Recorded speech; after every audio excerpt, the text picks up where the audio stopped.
Chicken pickle చేశాను. నిలువ పచ్చడి ఫ్రిడ్జ్లో కాకుండా బయట పెట్టి 3 నెలల వరకు తినవచ్చు. ఇట్లే పెట్టచ్చు బయటనే.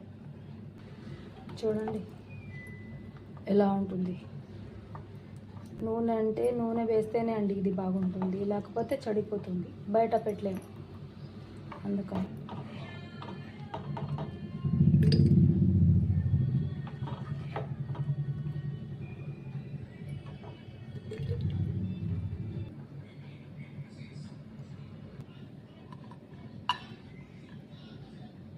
వాళ్ళకైతే చాలా మంచిది.